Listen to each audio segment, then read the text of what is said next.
Megan Rapinoe saying that everybody else should suck it up, do these people not realize that when they say stuff like this, you're talking to the hardest working people in America? Like how bad and tone deaf you look? Like, I don't understand. If you're Megan Rapinoe, you've been an advocacy for women's sports and women's rights, right? You're the main one coming up saying that the amount of money that women get paid isn't enough compared to the men, yet in the same breath, you're going to tell me that men should be able to compete in women's sports. Clowns. Yeah. It's a clown show. Like, people are evil. But it's poison. It's sad because nobody will tell them or they won't listen. Like, it's just sad. It's pure stupidity. I told her. You're advocating against women. You're hurting women's sports while trying to be an advocate for women's sports. I'll tell Megan Rapinoe this. You tell everybody else to suck it up, I'm going to go and tell you, nobody listens to what you say. Nobody cares. If men played your sport, you wouldn't even be on this platform to talk about it. You ought to be thanking your lucky stars that men haven't been able to play women's soccer. Nobody would know who you were. Nobody would have any idea who you were. So now you're cutting off opportunities for younger girls to be able to do what Megan Rapinoe did. And she's experienced this. I mean, they got beat 5-1 by a bunch of 15-year-olds. Yeah, y'all got beat by a bunch of guys that just got done trick or treating. Yeah, so it doesn't make sense. Her career is almost over. But it's sad. It's sad. It's people. Look, it's the stupidity of the people like Megan Rapinoe. Like, you have a platform to be able to do something good, but you're so dumb you can't realize that you're hurting yourself. It's like subliminal masochism is what I'm going to start calling it. That's what I think it is. Brooks Koepka and Abraham Ancer bounce for LIV Golf. Is Collin Morikawa next? Former Auburn OC Al Borges joins to talk some college football. Great stuff there. And Oneil Cruz shines in his debut for the Pirates. He might actually be a robot. I'm Jake Crane, and welcome to Crane & Company.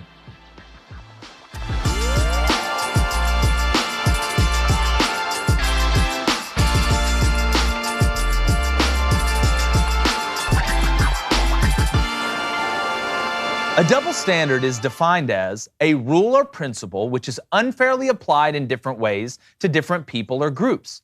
And we see this all the time in 2022, whether it be in the media, in politics, at school, at home, or really just in general. But one of the biggest examples of a double standard in sports right now is watching people scream and gripe over players leaving the PGA Tour to join LIV and how terrible they are for signing up with such a repressive regime. And let's make no mistake, the way the Saudis do things are not the right way, in my opinion. That's pretty obvious. But you hear nothing on the NBA's relationship with maybe the most repressive regime and the biggest security state in the world, that is China. Guys like Kurt Streeter, who writes Sports of the Times column for the New York Times, blasted the players leaving the PGA, saying, "Don't hold your breath.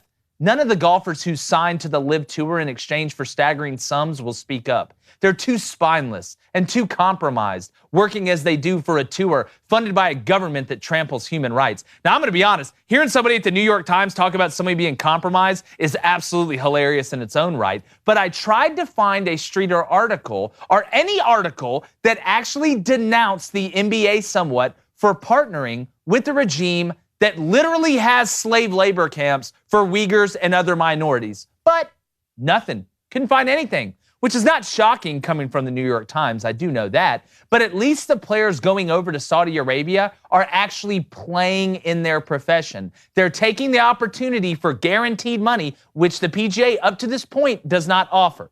The NBA business with China is valued at about $5 billion. That's with a B. And that doesn't include the stakes that some owners have over there. They think that's over $10 billion. So vilifying the PGA players while staying silent on China in the NBA just goes to show you that it isn't about oppression, only which oppressive regime you choose to play for. And I'll play for Epic Will all the time, but it's so ironic to me. You'll complain about people going like the Kurt Streeters and people like that, the Brandel Chamblees. They'll complain about you going to play for Saudi Arabia.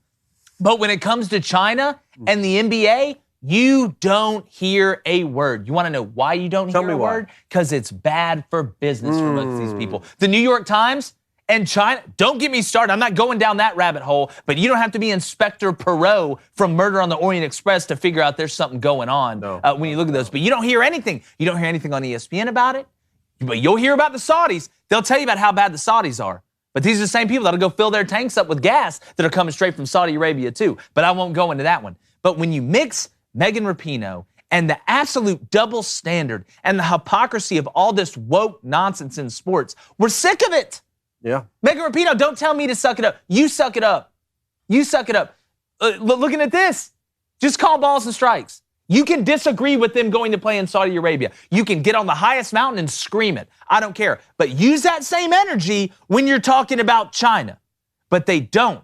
And there's a reason for that. It's disgusting to me. It is, and the double standard is clear. 100%. There's a lot of breaking news here, though, with a players-only meeting was called today by the PGA Tour at the Travelers Championship. So basically, the players were informed that wholesale changes on the PGA Tour are scheduled for next season. They're going to have 8 no-cut tournaments, $20 million purses apiece. Boys, all right. Sounding a lot like they're making them like us. What did I say? Hold on. $160 million out of nowhere. What did I say we were gearing up for when you started seeing players defecting? A showdown. An absolute showdown. And guess who wins? Fans of golf. Please have 2 entities that are battling it out for interstellar domination against them, the Klingons. I don't care. This is great for golf. I would love, like the Ryder Cup. You know that type energy? That's a different type of energy because it's where you're from. I get that. That's the hometown. That's the city you're repping. This is a whole nother thing. This would be like if the USFL was actually legit and they were stealing players from the NFL and then the USFL and the NFL had a showdown. That's what we're getting. An old school. Call Bagger Vance. Call Francis Ouimet, get Arnold Palmer, get the whole gang out here. Go get Ben Hogan. Let's get everybody together and get excited. Well, the LIV Golf Tour has applied for the World Golf Ranking. They should get it. Johnson over there, so they're going to hold a vote on that soon. Matter. That's very important. Abraham Ancer has defected, top 20 player. Brooks Koepka, 4-time major championship, has now defected. I think Brooks Koepka is the least surprising. If Abraham Ancer, he's always been on record. Abraham Ancer's a bigger deal unless he's a top 20 player. If Abraham Ancer doesn't start a podcast and call it the Abraham Accords, I'm going to get upset. Well, Brooks Koepka is a big deal to me in terms of the majors, but he has been on record saying, I don't care about the other tournaments so much. I think he's like 78th, 79th in FedEx Cup standings right now. After Brooks got his knee surgery, he's just never been the same. Well, let's be realistic. A lot of more people know who Brooks Koepka is than probably about 50%. But or even Abraham Ancer has all of his best golf in front. But the thing, what we said about this early, when the Lee Westwoods and Phil Mickelsons were going over, it's like, okay, this is like when someone like Ibrahimovic we were talking about the other day, or David Beckham, who holds the going back English to the Premier League, Cardinals, come over to America, get that payday, like a horse being put down to pasture or something like that. But now, when you have players leaving in their prime, that's a completely different story. The PGA has now clearly answered this today, what all the details will look like. They're worried. This shows you they are legitimately worried, which in theory means I may have been a little bit right when it came down to the LIV Tour, that it is legitimately a threat. Why? The same reason why anything that has any financial backing has a chance. Because money talks and BS walks. They are going to buy relevancy. That's what they've done. Now the PGA not only had to come out and say, you can't play on both tours at once, or we're not going to let you do this, or we're not going to let you do that. They started their own way to combat it by doing the exact same thing. They heard my get off my lawn. Rumor has has it to be. This is what they should have been doing for a while.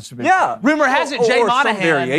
Rumor has it Jay Monahan heard your get off my lawn and called an emergency meeting. Well, that's just through the grapevine. This is what I heard. He hadn't called me. I mean, we're not buddy-buddy. But one point I did want to make on this. If the PGA Tour has, what is it now, 8 no-cut tournaments in addition to everything else they're going to do for next season. If they do that, right, and the most prestigious tournaments in golf are the 4 majors, right? And then on top of that, you have the Players and then the FedEx Cup Championships. If you start to have tournaments where the purse is a no-cut field for $20 million, in the players' minds, those are going to be the most important major tournaments. Yeah. That's where you go make the most money. So the majors clearly, up to this point, have not come to the defense of the PGA Tour. Like the U.S. Open this past week, they didn't ban any of the LIV defectors from playing. So you know what? The PGA Tour is now saying, all right, well, we're going to have more tournaments now that are going to pay more money. The majors are sort of tapped out on the amount of money. That's how big the points What's going to happen with the majors? Well, guys, so we're legitimately sitting here and saying that the PGA is willing to eat its own arm with the majors to be able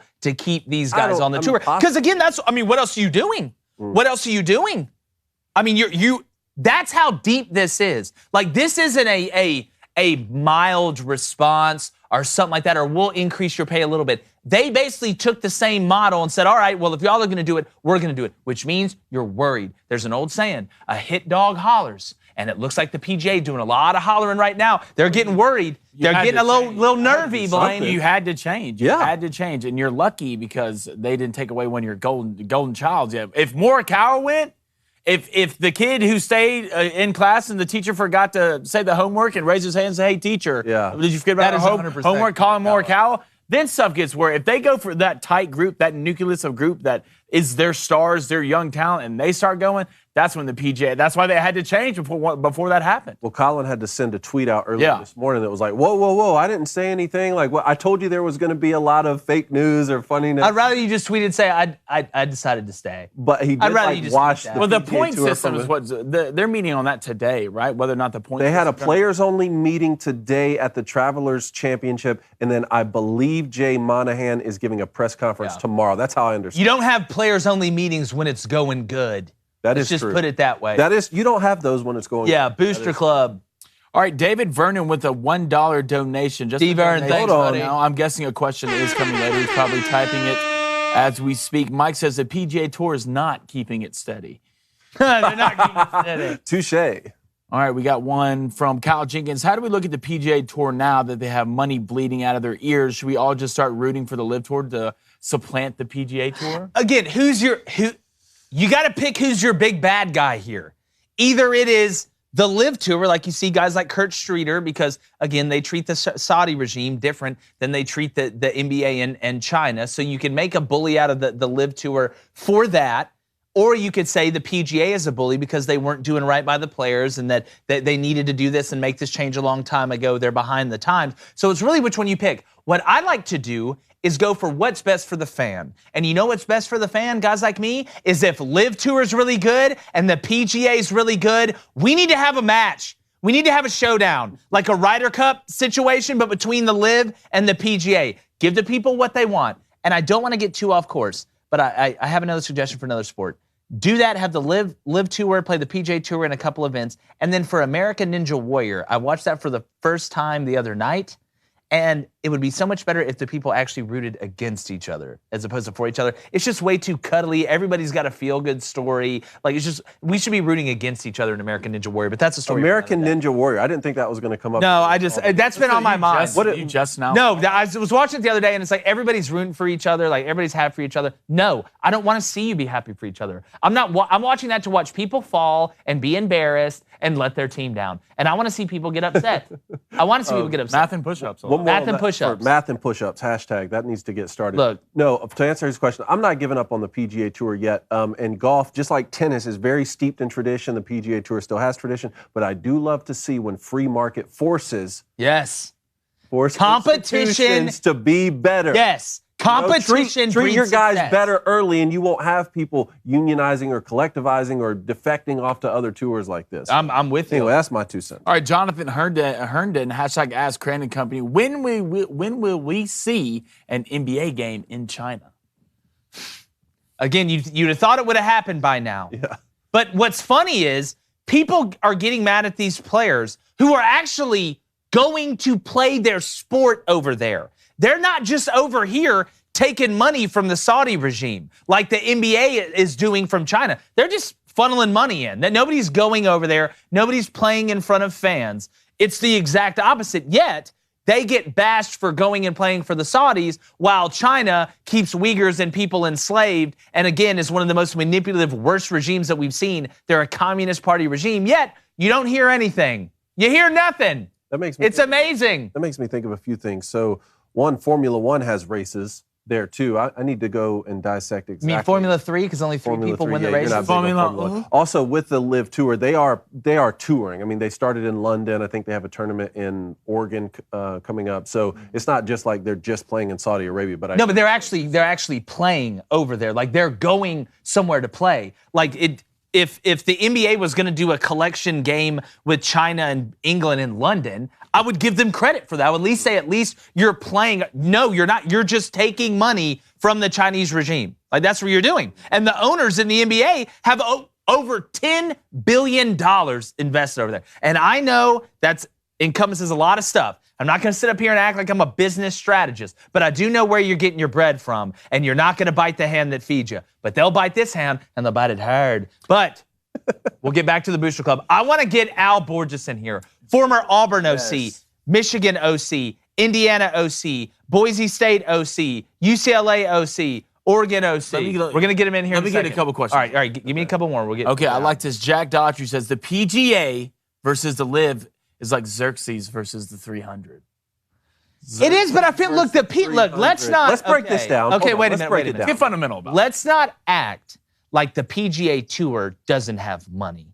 Let's not act like they don't have a huge collection of people, not only that are playing, not only people that are fans, but people that support them that have a huge amount of money. When they play the Masters, the planes lined up at that place are full of the richest people on the planet. So is the that not PGA was Xerxes? keeping their money. Which one's Xerxes? Hold on. To me, I think the LIV Tour would be Xerxes, and they're saying that the PGA's 300. Well, I don't know. But they're not. There's no Leonidas. It's weird because the 300. I mean, you have less warriors, less people. Fewer. The LIV tournament has fewer golfers. But I feel like it's Xerxes versus Xerxes. You got J.P. Morgan versus the Vanderbilts right here. Xerxes more than the 300. There's not really. Yeah. You know, if the golfers if there was higher ranked golfers in the LIV, then yeah, I could understand it. But you still have, because Leonidas, in my opinion, was, I mean, if we go down the 5-star list, he's the #1 recruit in that movie. Whether it's anybody in Xerxes' army or anybody in 300, he's the best warrior there. So you still have that in the PGA. You have the #1 player. It's a money fight. But I'm going to tell you whose bag's deeper. Their wells are deeper. It's Saudi Arabia. Like, again, that's funny money. That's like, we had fake money doing the shoot like Larry. But does it last, though? Well, you say that, and does it last? Does it last? Does all it of a sudden last? the PGA Tour sneezes out $160 million today. They all got money. The PGA Tour was sitting on it. It's like, here, just coming like the sheriff of Nottingham. Like, here, Tiger, here, Dustin, give a little. I wonder if it'll break just exactly how the split was between, like, what you're saying, whatever revenues the PGA Tour already had versus whatever sponsors, came to the we're going to see. Here. That's funny you say that, because J-Chain says this. It's all about sponsorship. There you go. PGA is worried about having to split with someone else. Exactly. They're cutting that monopoly And those down. sponsors would rather not be put in the position to align themselves with a Saudi-backed league. They don't want to be put in that position. No, but at the same time, if every of the best players in the world go play in the LIV Tour, the sponsors they're will be like, going. a piece of that? Yeah. I'm not really worried about Hugo Bosses and Brombergs, where their allegiances lie. We can go back through the years and see which team they've really been That's on. funny. But speaking of teams, we're getting Al, coach, here in a minute, having a little technical difficulty. But I want to go over our SEC West predictions. Oh, let's do it. Y'all want to hop in there? Okay. Then listen. Do a deep dive. A&M's playing right now. You're gonna get. Well, they're playing. I did this perfectly. They're playing a college baseball game right now. All right, here's what I got. We're going to start with mine because that's how we roll around here. Bama's going undefeated, 8-0. What? Surprise, surprise. Bama's going to win the West. I'd be surprised if they lost the game. They've got some tests, obviously, but they're going to have the best team. Number 2, give me Arkansas. And the reason is this. So people say, oh, Jake, you're overhyping Arkansas. I'm not overhyping Arkansas, Cone. People like Cone tell me that. You want to know why? Because I believe in KJ Jefferson. I believe in Bumper Pool. I believe in the vets that they're bringing back. I believe in bringing back both coordinators. I believe in Sam Pittman is the best fit you'd find even with a jigsaw puzzle piece. So I'm going to Arkansas 6-2. And if you look at the schedule, I'm over here. Bama. I've got, hold on. I'm going to get my papers out. I've got them losing to pull up their schedule. I've got Arkansas losing to Bama, obviously, because I've got Bama going 8-0 and at Auburn, I believe. They have South Carolina at home. Win. Okay. Texas A&M at the neutral site. AT&T. Win. Bama at home. Loss. Mississippi State on the road. Win. Auburn on the road. Loss. LSU at home. Win. Ole Miss at home. Win. Missouri on the road. Win. Tell me they're not going 6-2. They got the best chance. So I got Arkansas 6-2, then A&M 4-4. You're a year away. So before you guys go nuts on me, and I've shown a lot of love to A&M and Jimbo, they're going 4-4 this year. Let's read the schedule. Ready? Read the schedule. Read A&M. All right, just doing SEC games. All right. You got you start first SEC game will be Arkansas at home. No, it's neutral site and it's a Neutral loss. site. That's a lot. You go to state. I think they're going to lose that game. Mississippi State, and before, Mississippi State always does this. They always do this, at least with Mike Leach. They're going to win some they shouldn't and lose some that they shouldn't. They're going to beat A&M at home earlier in the year. Will Rogers, don't call him Mr. Rogers. Will's nice. In this Will's nice, but I don't know. I don't think State will be good. I mean, he's right. Mike Leach figures out a way to do this every year, but you just don't know. Yeah. Since you can't rely on which times he's going to do it, you don't know which games he's going to win. Sometimes you got to say win. You just got to roll that dice. All right, you go to Alabama. That's a loss. You go to South Carolina. That's a win. You got Rebels at home. It's a win. You got the Gators at home. Win. You go to Auburn. Loss. You got LSU at home. Win. It's 4-4. It's 4-4. Then I got Auburn going 4-4. All right, I know there's a lot of 4-4s. I think it's going to be a log jam in the middle. I think it's that wide open underneath Alabama. So Auburn's going 4-4, not as bad as what people think. Hit me, ready? Line. All right, you got Mizzou at home. Win. LSU at home. Win. You got Georgia on the road. Loss. Go to Ole Miss. Loss. You got Arkansas at home. Win. Go to State. Loss. You got A&M at home. Win. Then you go play Alabama on the road. A game you will lose, unfortunately. Wait, but so it'll probably you be close enough have to piss me Auburn off. beating Arkansas? Got Auburn beating Arkansas at home. I've got Arkansas. I got Auburn basically sweeping at home. I've got Auburn sweeping at home. They're different at home, and again, you know, It's a bold strategy, Cotton. Let's see if it pays off. You better beat Penn Big Zach. State. Big Zach Calzada guy, huh? No, well, Hey. I think he's going to win the job. Hey, he's a tough kid, man. All right, you want he has a win over LSU Alabama. schedule? Yep, Stu LSU. All right, you got State at home. Wait, I got LSU at 4-4 as well. That's a win. Okay, you go to Auburn. Loss. Got Tennessee at home. Win. Go to Florida. Win. You got the Rebels at home. Win. Bama at home. Loss. You go to Arkansas. Loss. You go to Texas A&M. Loss is 4-4. And then Ole Miss, Lane and the boy Jackson. I'm going to try and throw some darts, but also Luke Altmaier as well. Little Rebel action. All right. First SEC game will be Kentucky at home. Win. Go to the Fighting Commodores. That's a win. Okay, Auburn at home. Win. You got LSU on the road. Loss. You got A&M on the road. Loss. You got Bama at home. Loss. You go to Arkansas. Loss. You got State at home. Win. It's 4-4. Then Mississippi State goes 2-6. It's what it's going to be. To quote Vicky Valancourt, it's what it's going to be. What I take out of all that is just that Mississippi State game against A&M. I mean, if you hit that, you're going to look like a genius, but I don't see that happening. Yeah. Well, listen, it's in Starkville. The Cowbells will be rang-a-lang-a-lang. That's true. Mike Be Leach, he is a rang, witch. lang, All right, bring mine up. Let's bring up Blaine Bring up the Nazium. correct list. Okay, here we go. Surprise, surprise, guys. Bama's undefeated. Look, I don't know if a game will be close. I'm right there with you. To be honest, I got A&M going 7-1, losing to Bama. You know why? I believe in Max like that. I just believe in the kid. The crafty lefty. I mean, he did a lot of nice things at LSU, and LSU's offensive line was atrocious. They'll be pretty good up front at A&M. Get him under Jimbo. I mean, Jimbo's a scientist. He's a witch. He knows how to do it. I believe in Max. I think they lose one game, and that's against Bama. That's it. I'm on the A&M hype, baby. But you got Arkansas going 6-2 as well. Yeah. Okay. I got Arkansas losing to Bama and A&M. Okay. I mean, those are the two. Ole Miss, I got Lane and the boys going 4-4. I agree with that 100%. I mean, I going 4-4. I always they'll keep it steady. Okay. Then LSU 3-5. LSU will have the athletes, but I don't think you'll have a quarterback this year to win you those games. I got you losing to Tennessee at home. I know that. I believe in Tennessee this year. I believe in Tennessee this year. Then we'll go to Auburn. Auburn fans, I don't want to hear the delusion. We're lucky to win 2.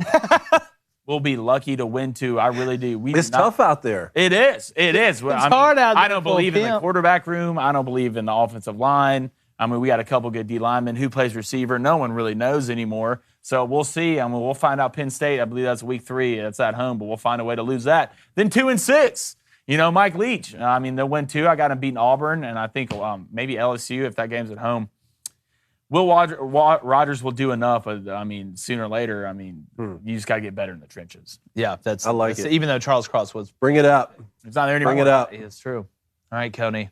A lot of similarities here. Alabama 8-0 like you guys, Mississippi State at the bottom of the pack like you guys, and I also have Ole Miss going 4-4. But let's talk about some of the differences. You were talking about maybe I didn't believe in Arkansas, but I have them 6-2 just as you do. I just have A&M going 7-1.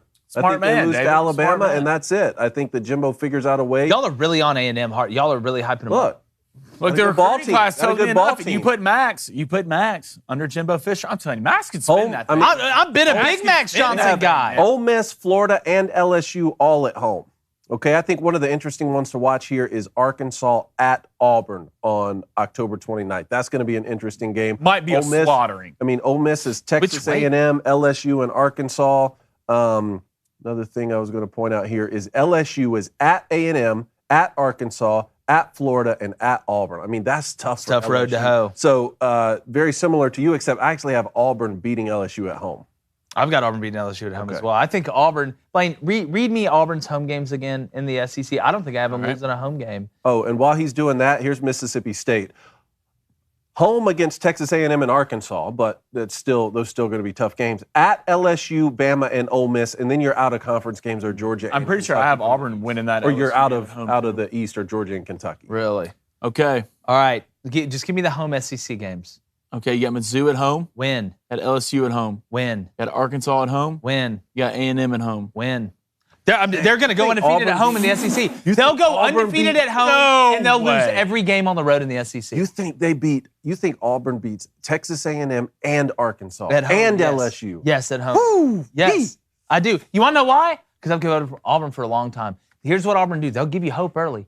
They'll run through Mercer, beat San Jose State. They got Penn State. They'll beat Penn State week 3. They'll beat Missouri. They'll look great against Missouri week 4. That's when you'll start hearing, is Auburn a top 15 team? That's when we'll start hearing that. Then LSU will come in.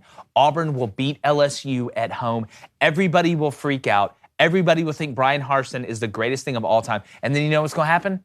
It's going to go like this.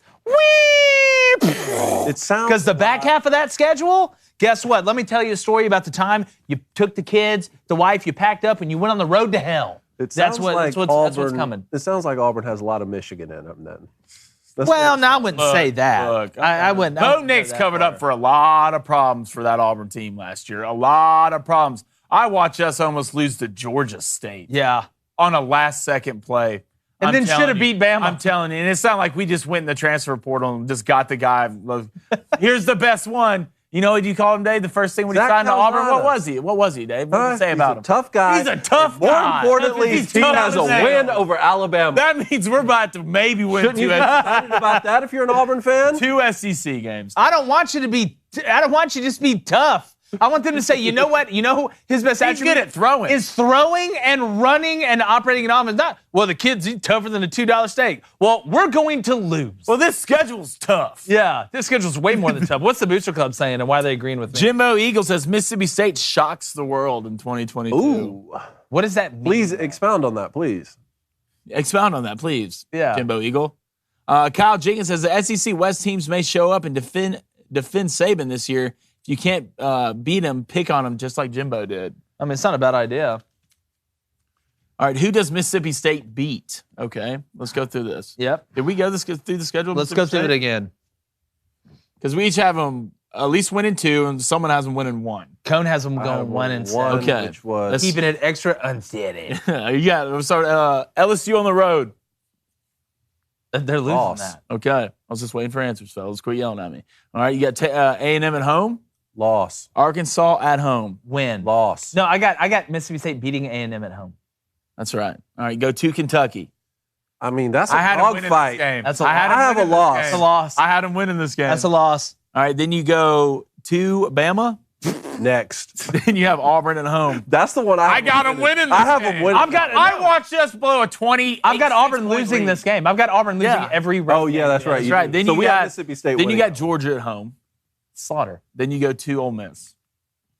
You lose. You lose. You lose. So I again feel great about it. All right, Brad Mader's in the chat. Big Brad. Bama's going to lose at least one game in conference. Bama has only gone undefeated in conference 3 times since 2010. Was probably about to be 4. Well, I'm going to be honest with you. That's pretty good. Yeah. I mean, you've gone undefeated in the conference 3 times in 2010. Brad, tell us who did they lose to, though? Yeah, Brad, who did they lose to, Brad? B-Rad G. I mean, here, I'll pull up Alabama's schedule. Are they from the Boo?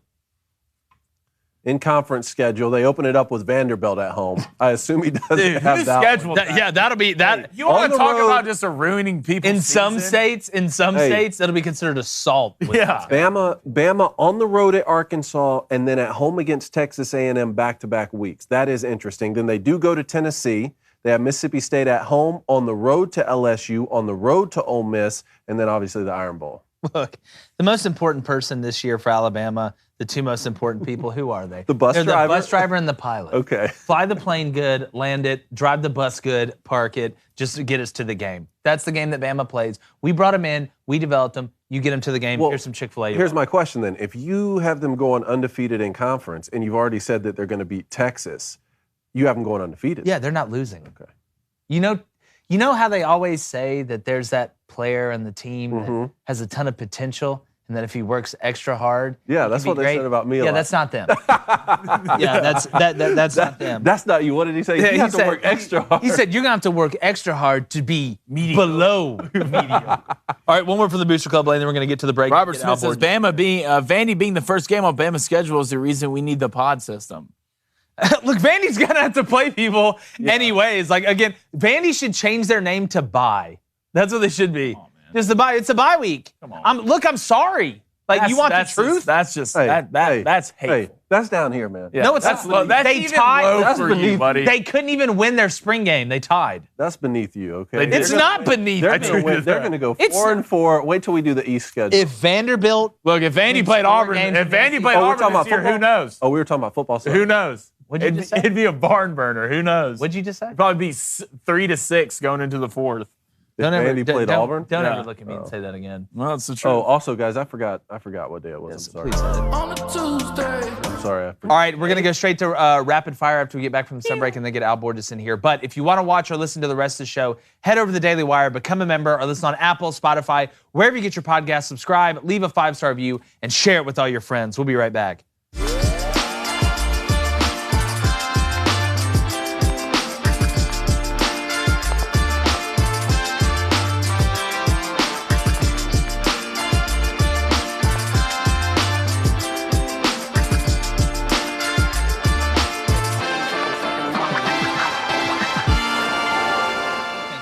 For hopping back with us. Let's go to the Booster Club real quick, Blaine. Then I want to get into rapid fire. Colleen Houston, should Clemson and Vandy swap conferences? Vandy seems like they'd be more successful in the ACC. Let's not bring Clemson in here. Let's just then bring everybody in. Let's bring everybody in. Clemson comes in here. Look, would people be pissed? No, I don't Ohio think they'd be State, upset at all. Michigan. But if we're gonna do this, then let's just crown the champion out of the SEC. Then if we're gonna bring Clemson in here and everybody else, because if you make it out, it's like Maze Runner. Don't send me through one maze and then the worst one be when I get out. They made like 6 maze runners. Sooner or later, man, get out of the maze. Yeah, sooner or later, go left, dog. Yeah, you keep going right. All right, we got a question here from Devin21. Hashtag Ask Crane and Company. Who would you have gotten for Auburn, a QB for Auburn in the transfer portal? I thought there was a couple good options. I was really hoping they'd get Slovis. Get JT Daniels. Or JT Daniels. Calzada is going to be okay, but he's not going to be the guy you need with this roster to be able, in my opinion, to put you ahead of the Georgias and Alabamas and stuff like that. So there was a bunch of quarterbacks in the portal. Hell, at this point, Jaden Daniels ended up at LSU from Arizona State. I would have taken him over some of the other guys. Interesting to see that Robbie Ashford's probably not going to work out. There's a lot of buzz around him, but again, he's been struggling to throw the ball even since he was at Oregon. Could almost taken their pick between former USC quarterbacks in the portal. Yeah, JT Daniels, Dart, Slovis. I mean, it's just like a bunch of them out there. It was. No, not for us. No, we'll get. I'll tell you what. But here's the thing, though. Okay, here's the tell thing. me, David, please. I'll tell you what. Zach Calzada starts to look good, puts his shoulder down, runs in a few touchdowns, throws some. He has a frozen rope of an arm. I don't want to hear anything from you. That's fine. You won't. After big wins on the road. I would eat crow on that. I will for sure, because that means Auburn's doing good. I would love that. I would love to eat crow on that. I just watch him throw 4-yard angle routes to the running back and throw it as hard as he possibly can. As a former receiver, sometimes you don't have to do that. As a former quarterback, sometimes you have to do that. He's tougher than a $2 steak. You guys know that. I know that. All right, let's get into a little rapid fire. Hey, the Pittsburgh Pirates called up a few kids yesterday. One of them is Oneil Cruz, 6'7", the tallest shortstop in the history of Major League Baseball. I pulled some clips for us, but he drove in 4 runs, and he's a freak of nature. Yeah, we're going to play the clips in a second. I just want to go ahead and say, for those of us out there that may believe or have ever created a player on any game, NCAA football, MLB The Show, whatever, you know what a creative player looks like. The first most important ingredient in a great creative player is the name. Oneil Cruz, you guys nailed it. You guys nailed it. This is what a created player in real life looks like. He's 6'7", and plays shortstop. He throws it 97 miles across the infield. He runs 31 and a half feet per second, which is basically means you're a cyborg. And he had some exit velocity in one of his first games the other night at 113 miles per hour, and he's clocked 121 miles per hour off the bat in minor league baseball, which is basically the equivalent to being hit with a javelin missile. So let's run these clips, and I want to show you what a cyborg playing baseball looks like. Go ahead and run them. Did you say 31 and a half feet per second? Yeah. Here he is at short. He's 6'7". Oh my gosh! How is the first baseman's hand not on fire? That guy plays shortstop. He looks like Aaron Judge playing shortstop. This is a created player. Look at how fast this ball goes across the diamond. He throws it and it's there.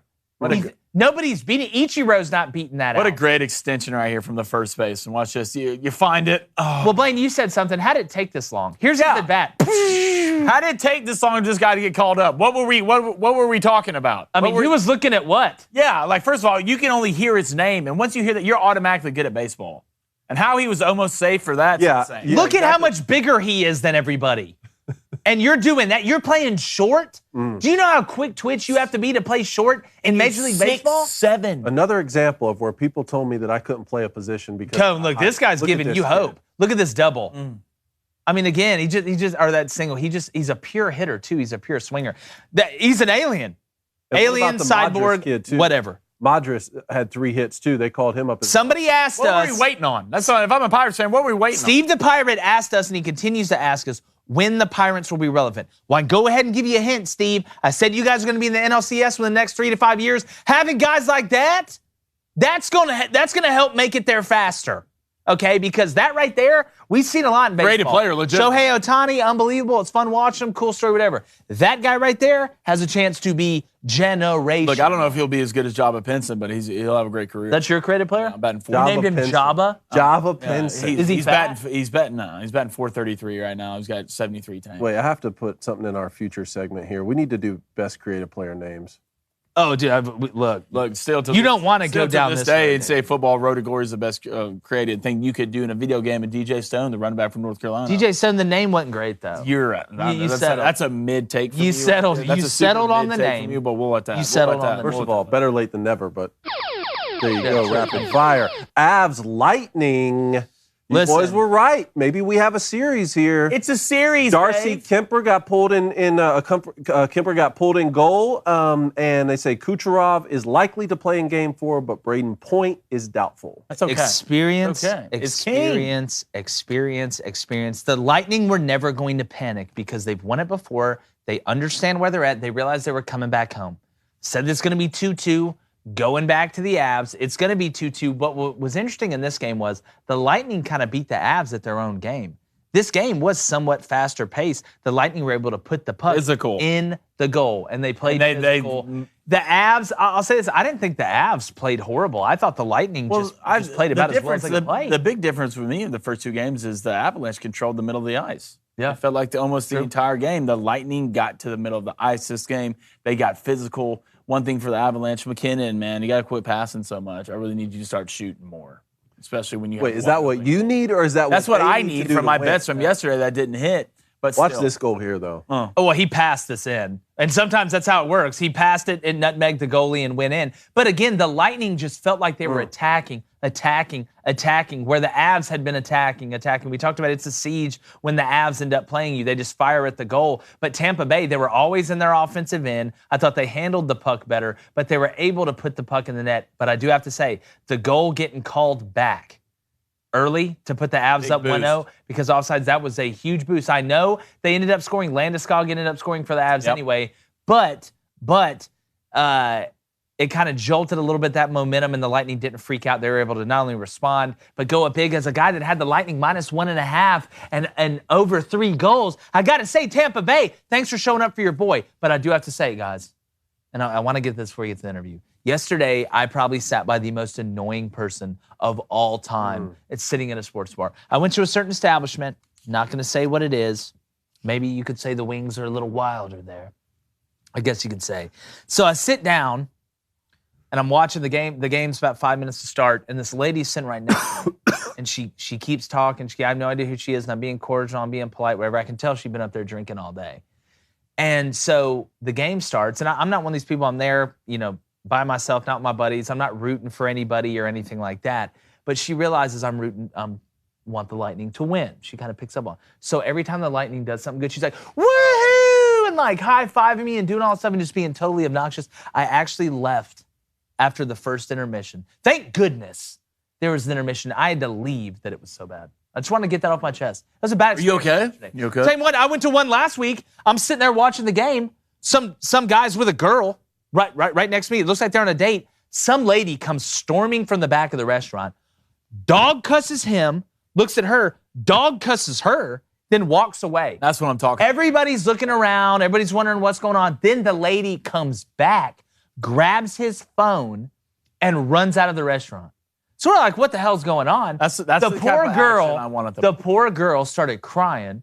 So I was nice. I was like, hey, I'm buy you a drink. Be nice. Are you okay? And she's like, yes. Apparently that dude was married and was on a date with her and didn't tell her.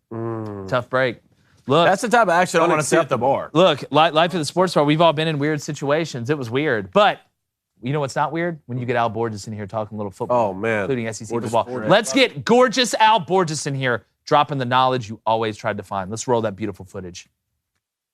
All right, everybody, as promised, former Auburn, Michigan, Indiana, Boise State, San Diego State. I could probably name the places where he wasn't an offensive coordinator faster than the place that he can. UCLA, Oregon, Al Borges. Coach, number one, I appreciate you joining us. Always loved your work. Growing up in Auburn, you were part of a lot of special teams, and I just appreciate you coming on. Well, no, it's great to be on. Thank goodness you didn't go over my whole resume because we'd have run out of time. For sure. Again, you stayed in the game a lot longer than a lot of people. And Coach, I want to start, your book, Deny of the Tiger, that's coming out. A lot of people are really, really excited about it, kind of talking about, the experiences behind the scenes of going through it. I want to ask you just straight up, man to man, was Auburn robbed in 2004 of a chance to play for a national championship in your mind? Robbed, that's hard to say. I think that we had the best team. I think that we were better than Oklahoma. I think that we were on par with USC. I'll say that. The system is what the system is. It was the BCS's biggest nightmare. Yeah. 5 teams went undefeated, but they were really looking at 3 teams, right? Realistically, not with all respect to Boise and Utah. They had great teams, but really they were looking at 3 teams. And when you start at 17, okay, and you had an 8-5 year before, you lost to one of the teams playing, which is completely, to me, ridiculous to even put that in the equation, but some people I think did. And then you go have an SEC team go undefeated and not play for it. In today's day and age, that would be unconscionable. Yeah. Well, I mean, again, it's one of the reasons you have the playoff. I would have loved to have seen a playoff with 4 of the teams. It probably would have been, in my opinion, from a matchup standpoint, as good as USC was, and Oklahoma. I know Jason White was, working on one leg. That would have been a hell of a playoff. But Coach, that USC team, a lot of people consider them the greatest team of all time. You look at that roster, and I'm gonna let my brother dive down into it a little bit more. But how much would you have looked forward to a matchup to be able to do the chess match with the pieces you had against the pieces that USC had, because they were dominant as well? Oh, it'd have been great. I knew a lot of the parties involved on the other side because I was in the Pac-10. I coached at UCLA and I coached against USC several times. I know Norm Chow well, and the matchup is interesting because across the board, it's pretty doggone even. I mean, they had Reggie Bush, we had Cadillac Williams, who ended up being the rookie of the year in the NFL. They had Lindell White, and we had Ronnie Brown, who ended up being the second guy picked in the draft. They had Matt Leinart. We had Jason Campbell, who before the season, people would have said, oh, that's a bad. But after the season, you can't say that was a bad matchup. And if you look at their NFL careers, I think that would bear that out. But what we had was the number 1 scoring defense in the country, which in the Southeastern Conference. That's something that's not mentioned much in the equation that really should be mentioned in the equation. So I think across the board, it'd have been a great football game. But after coaching this team for 13 games, I can't see anybody beating them, including USC. Yeah, I'm right there with you. And people they'll die on whatever hill they're going to die on. But Let me pull a Jason Campbell and throw a little dump pass to Blaine over here. God, I used to love watching that. But you already brought it up, but let's talk about these running backs room, because you go down this roster, although you have talent a lot of places, but this running back room sticks out to me. I mean, you have Ronnie Brown, you have Carnell Williams, and you have Trey Smith, the snowboarder. What was it like being a play caller and having these weapons at your disposal? Oh, God, you're like a kid in a candy store. The dynamic was what you had to deal with. Because when I got there, I knew Ronnie was in. He had a 1,000-yard season a couple years before. So I knew what he was capable of, but he was kind of a little bit in the background because there was a long line of running backs. Because the year before I got there, Brandon Jacobs was there too. Yep. So, well, one thing about Auburn, recruiting was not their problem because they had a lot of good football players. But working it so that Ronnie could be a big part of the equation. And I just didn't want it to be Ronnie, you play one series, Cadillac, you play one series. Ronnie, we could do some of that, but we had to build Ronnie into a down-to-down player. And the only way I could see doing that, and my West Coast offense background spoke loudly to me because I grew up watching Roger Craig. And Ronnie was really physically a clone of Roger Craig. He was 6 feet tall. He was 230-something odd pounds. He could run sub 4.3 at the combine. He ran sub 4.3. I mean, can you imagine that? Yeah. That was Roger. Terrifying. Now the running styles were different, but they both had incredible hands. So the first thing that came to me is we got to get Ronnie involved. So I brought Ronnie in and I said, we got to get both of you guys back there at the same time. But it's going to mean you having to do some dirty work. It's going to mean you having to do some lead blocking, some stuff that you haven't done a lot of, but I'm certainly sure you're capable of. And here's the deal, guys. When he bought into that concept, it turned the whole thing around. Yeah. Now I knew I could call what we called out personnel. We could put both those guys in the game. They would be playing 2/3 of our two-back offense. Jake Slaughter, the pure fullback, would be playing the other third. And now we could go to town. You could start drawing. You could start wallpapering the walls with football plays, and doggone everything looked good. Yeah. Well, there's 20 personnel, and then there's that 20 personnel. Like that 20 personnel, you might as well have 20 cats. Yeah. When you got Caddy and Ronnie like that. One more question. I think every team has this almost for the unsung heroes. You have the talent. I mean, you have all the flashiness of the Carnells and Ronnies, but was there a guy on this team that you can remember and go back who didn't really have the stats or the big moments, but deep down that you couldn't have got to that record without? Well, a couple guys, yeah. On offense, Danny Lindsay, who I think played to the max of his ability. He was really a solid football, not an NFL player, but a very good college player. Jake Slaughter, who I don't think carried the ball all season, but served that role to take the pressure off Ronnie as the fullback occasionally, go in there, lead block, and bloody some noses. And on defense, there's a couple guys, but the top of the list in my mind was Junior Grosskreek, the strong safety, who would hit anything moving. I mean, he'd hit anything moving, knew how to get everybody lined up, just a really good football player.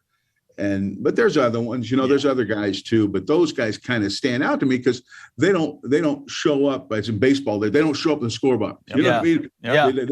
But they are really guys that help make the synergy work, and it goes beyond just scoring touchdowns or throwing touchdown passes or interceptions. And I think they were a huge part of why everything worked. Yeah. Well, you got a fullback with the last name Slaughter. I feel good about it. You gotta feel good about that.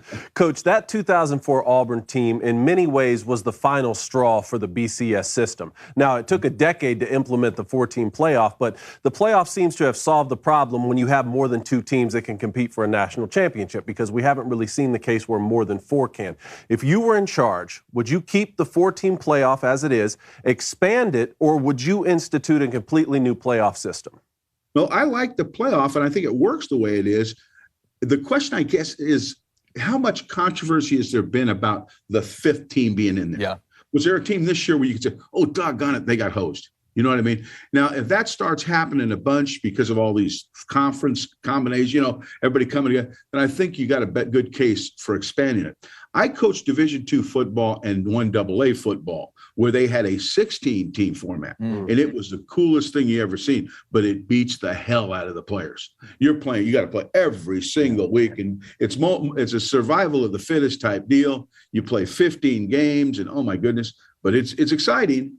But I think maybe a little more watered down version. If you went to 8 and you could justify the 8 guys that are in there, You're not just keeping people happy. You can justify the 8 guys in there. I think that would be fine too. Mm-hmm. But this is the best thing they got going, and it's a ton better than the BCS. No doubt, no doubt. Now, you've gotten to be a part of the 2 greatest rivalries in sports, in my opinion, Alabama, Auburn, and Michigan, Ohio. Can you talk about some of the similarities and maybe some of the differences of those rivalries? I like this question. Well, you're kind of stealing my thunder from my book because I go into that. Good. I was actually in the USC-UCLA rivalry too, which on the West Coast is a big deal. So, and I'm thinking if this book does well, my next book is going to be about those rivalries I coached in. But, the thing about it, on game week, I don't see any difference. All 4 fan bases are whacked. Okay. Mm-hmm. They just want to beat the other guy. And it's just, and kind of during football season, it's kind of that way. But in the off season, in the state of Alabama, there is football, and then when you get a break, you do football. And Preach when it. that break's over, you start football. Okay? Preach it. So, I mean, it's more of a 24/7 proposition, I think, in the state of Alabama in particular. And it is to a degree in Michigan, but they're not in the same state. They're both in different states, and they got in Michigan, you have kind of a split rivalry with Michigan State too, and we played Notre Dame when I was here too. Mm-hmm. So you got a few deals going there, but I think the fans are more focused year round in Alabama. Mm-hmm. But in terms of the meanness or the nastiness of the rival, I don't see any discernible difference. Everybody turns into a turd that week. Well, we sure would have liked to kept the Notre Dame rivalry going, but they're the ones who ducked us, Coach. I can't, That's surprising. Look, they ducked us. They're ducking a conference, but I'm not getting into that. Coach Borges, I do got to ask you, what was the inspiration for you to write this book? Let everybody know, too, when they can get it and where they'll be able to get it as well. Yeah, the inspiration is kind of weird. I didn't have writing a book on my radar, Jake. I didn't even think about it, And then my son is 17. He's starting to look at colleges, and he wants to go to Auburn. He was only 4 or 5 when we were here, but it kind of got in his blood. And right now he's bleeding blue and orange. Good watching for this him. baseball game. Oh God, this, and he's a baseball guy. He doesn't play football, so he's glued to that television set. He loves Bruce Pearl, the basketball team. The whole deal. I mean, he's got Auburn written all over him. And so I said, you know what? I'm going to take him to Auburn when it's the best environment. Well, what's the best environment? The Iron Bowl, right? For sure. So I was doing a weekly YouTube deal with Michigan, and still do it with Sam Webb at WTKA, where we would break the Michigan games down, take about 10 plays, illustrate them, give you a deep dive. But they were playing Ohio State that week, and I decided to forego going to that game, and I went to the Michigan or to the Iron Bowl. Well, I went down there, and we had a blast, man. They took care of us. It was great. Tim Jackson got us great seats. I went on a radio show before, and all my boys were there. Jason was and Ronnie and all them, and I saw Andy Birch. It was almost the same cast of characters. Well, the fans were like I never left. I mean, I'm walking around, I'm getting stopped at every turn, they're coming up to my seat. It was 18 years ago, but to them, it was like it was yesterday, So I got home and I said, well, there's no doubt my son wants to go to Auburn now. That was pretty much solidified. Yeah. But I said, I got to thinking, I got to do something for the fans. I got to do something for the fans. And I said, I'm going to write a book, and I'm going to see how long I last. I could write like 2 weeks and say, I don't want to do this anymore. But you know what, Jake? When I said I was going to write the book, I said, I'm writing the book like me. Yeah. I'm not writing the book like Ernest Hemingway. I'm not writing the book like John Grisham. This is going to be a coach's depiction of the 2004 season. And I am not going to belie the authenticity of each scenario. So what I did is, although the language at times a little cavalier, so you got to be a little strong. It's how it is. It's how it is, Coach. You know that. I didn't want to cheat that. No. So as I went through it, I took it from the time I got the job all the way through the Sugar Bowl. I put you in the huddle. Yeah. I put you on the sideline. I brought you into the meeting rooms. A couple interesting stories there. Yep. Okay. That you're not going to have heard before. and in the locker room, during the half times, And here's the thing that really helped. If I had one thing I think about, is I wrote the book, but then I went back through the DVDs. I kept all the DVDs of all the games. Okay. And as I watched the DVDs, I could write a whole new book. Yeah. I remember the timeouts when the guy when Jason would come to the sideline. I remember what I told him. I remember going into halftime at Alabama when we're getting our butts kicked, we're playing terrible, what we told him. And it presented a whole different deal, a little, just more insight into what happened during that season. So that was incredibly helpful. The thing too, that was huge for me, because I'm from California and I'm about as far from a Southerner as you can get, right? So there was a cultural change, you know, and I call it in the book, I call it my cousin Vinny moment. You know? Yeah. I came in as Vinny Gambini. You know, I didn't dress right. I wore Hawaiian shirts. People looked at me like I had 10 heads. Okay. I could not find a way to make a grit taste good. There's no way. And when I see that movie and I see him look at grits, I think of that every day. All these memories. I mean, I cuss too much. You know, it wasn't, you know, the Bible Belt. I got to learn how to talk, you know. And then I had some with Jason particularly, I had some communication issues, you know, because I wasn't understanding him all the time. And I had to kind of get past that. So those are some interesting stories that kind of came with the coaching. Yeah. That was really, but yeah, I gave you a big long answer. No, that's perfect. Well, to me, Coach, that's what it should encapsulate. It should be able to encapsulate your experience, because it's way different than anybody else from a fan standpoint. They'll never know those stories unless you tell them. So you're bringing them closer to the place they already love, which I would think would be the whole point of the book. It is the whole point of the book. It is the whole, and the deny of the tiger.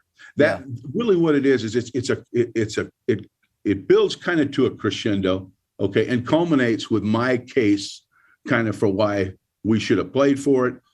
I don't go into the SC deal after they got in trouble and all that too much, because I got my opinions on that one too, but I didn't go into that too much in the book. I just wanted to talk about the 2004 season. And then what I wanted to do too is, since it was 18 years after the fact, I segued to some things before that and some things after that that I felt were relative to the 2004 season. For example, I coached Denard Robinson, probably the most prolific running quarterback in the history of college football. And I comparatively analyzed him to coaching Jason Campbell, which I thought was a compelling thing for most football fans. Because you coach for them completely different. So I put that in the book. And I talk about the rivalries, all the rivalries that I'd been in, some in detail, some not as much. And not just the big ones, but also the Boise State-Idaho rivalry, you know, the Oak and Bucket game, the USC-UCLA, you know, those rivalries. Just I touch on those just so people get a feel for what rivalries are like, because I've been in some real ones, you know. So that's kind of what the book's about. And if you like that style, if you're interested in a pure football depiction without going into too much depth, because I didn't want to lose the women, you know. For sure. Too detailed on all the football. I tried to explain everything so that everybody would understand it to a degree. But if I was too simple, you weren't going to get a depiction coming from a coach. You're going to get just another publication of guys, you know, interviewing players and doing all. I don't want to do any of that. I wanted it to be a football book from a coach about a team. Yeah. Well, Coach, I'm really excited. Tell everybody when and where they can get this once it drops. Okay, this is the deal. Is if everything works, they're telling me that in late August it should come out. Okay. Perfect. They are now in the typesetting imaging part, okay, which takes about a month, and then they got to do the cover and they're done. You know, run them off and go. So in August, late August, it should come out. And I'll let everybody know. You can get it at Barnes & Noble, you can get it at Amazon, all the major outlets you can get the book. And I'm hoping that some of the local places in Alabama will carry it too. On the 1st of October, my plan is to do a book signing at the LSU game. Nice. So, and I've talked to the Auburn people about that, and they've agreed to it. So I'm going to bring me and my family down, and they're going to help me do that whole deal. So I'm so fired up about it. You know, I just want you guys to know I am not an author. Okay, I am not an author. I tell people Babe Ruth. You know, I hit a home run once, but that doesn't make me Babe frickin' Ruth. Okay, so I'm writing a book as a football coach, and so the expectations I hope are that, you know, I'm writing a book as a football coach. Well, you know what they say. I may not be Guy Fieri, but I can cook a hell of a steak, and I'm sure it's a hell of a book, Coach. And I appreciate you coming on. Like I said, really enjoyed keeping up with your career. You had a hell of a great one. We'd love to get you back on during the season. Hey, maybe we need to break down some plays. Bring the telestrator out here, break down maybe top play. Do a little quarter, half. Quarter, half. Hey, we can go over some stuff. Oh, we could get, Coach, we could get down and dirty. Fire zone. You want to talk about in the meeting room? We'll turn this thing into a meeting room. We'll make it a deal, guys. All right, Coach. Bring your chalk. Well, deny the Tiger. Deny the Tiger. Everybody's really excited about it. Like you said, late August. We're going to keep plugging it. Coach, I really appreciate you. Thank you, guys. It's great talking to y'all. All right. Talk to you soon. Coach. You bet. Oh, hello there. Having money problems? Well, great. Me neither. Let's get to the board of truth, justice, lies, injustice. Tall, kind of tall, and short. Because everybody's inclusive here. Unlike Megan Rapinoe, you don't have to suck it up. You can just enjoy the show. Here's what I got today. So much First off, right now. thanks Tampa Bay for coming through for the kid. I do have to say, in some of the personals, so I'll take our bets in some personals, up over $500 last 2 days. Landeskog, used the boost on Barstool. Yeah, the boosts are nice. The boost was huge. It was like Elon chose the boost. So I'm going to go Atlanta -1.5 plus 117. Look, the Braves are hot. The Braves are hot. We're going to stay hot. Then, Auburn plus 1.5 parlayed with A&M money line, who's up 5-0 right now, at plus 262. It's a Tuesday parlay, and it's filet. Ken, what do you got? Love it. I want Pirates money line -155 with Contreras on the mound. I didn't know you were taking Braves. I'm also going to take them in the first 5, -0.5 run, and -110 with Spencer Strider on the mound. Okay. All right. So, Blaine, what long shots are you going for? It's been a tough month, bud. Yeah, it has, you know. I mean, I'm going to keep digging. You're going with it. You're staying with it. I'm going to keep digging. One of them's got to hit sooner or later.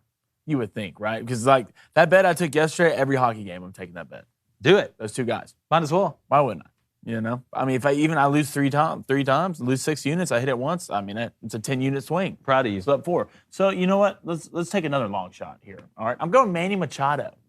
Hitting a tank. Okay. All right, against the Diamondbacks. I'm pretty sure there's a lefty on the mound. Manny's due. I think he's got 13 on the season. And then I'm going, Braves. What are the odds on that? Plus 440. Okay. Yeah, I got it right here. Plus 440. Then I'm going Jock Peterson. Oh. The one and only. The Pro Necklace King. Jack. Okay, I think they're in San Francisco. Who they playing?